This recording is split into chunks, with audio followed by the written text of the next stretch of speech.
en accueil simple, face à face, pour mettre un badge. C'était une excellente journée. Cette journée va nous permettre de faire un petit bilan d'étape sur l'ensemble des sujets portés par les différents objectifs des TNE, entre autres la mise à disposition de matériel, la mise à disposition de ressources, comment sont-elles exploitées par les enseignants. Utiliser et pratiquer le numérique en maternelle, ça pose question, surtout avec les petits.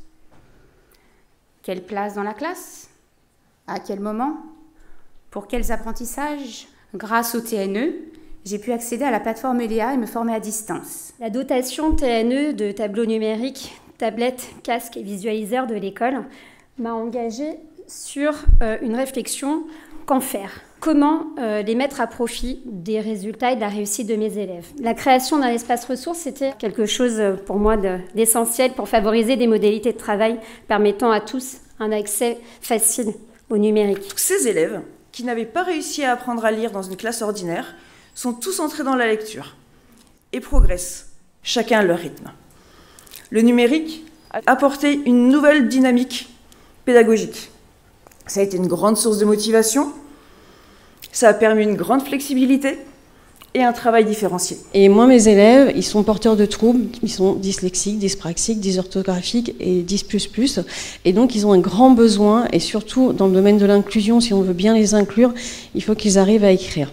Chaque élève, en fonction de ce qu'il va travailler dans sa classe, va pouvoir retrouver le contenu sur sa tablette. Et je peux partager les séances avec mes collègues. Et en ULIS, on a besoin de coopérer avec les enseignants de la classe pour une meilleure inclusion. Chez les élèves, que du bonheur, on a retrouvé de la motivation.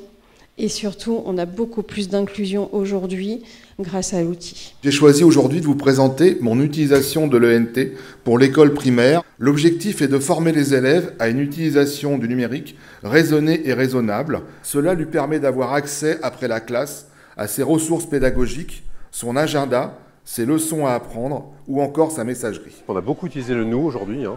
C'est-à-dire que c'est un projet forcément collectif autour des connaissances, de la didactique, de la pédagogie, l'outil numérique.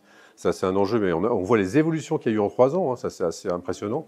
Et puis il y a un sujet, moi, qui m'importe beaucoup, c'est tout le sujet civique et derrière et moral. C'est-à-dire que quand on voit qu'aujourd'hui, près de 65% des jeunes obtiennent de l'information grâce aux réseaux sociaux, on a un enjeu derrière civique et moral. Ça a représenté une nouvelle dynamique pédagogique avec des élèves en difficulté qui étaient bloqués face à un enseignement traditionnel, notamment dans l'apprentissage de la lecture. Ça a permis de créer ce déclic de « je peux lire, je sais lire et j'ai envie de continuer d'apprendre à lire ».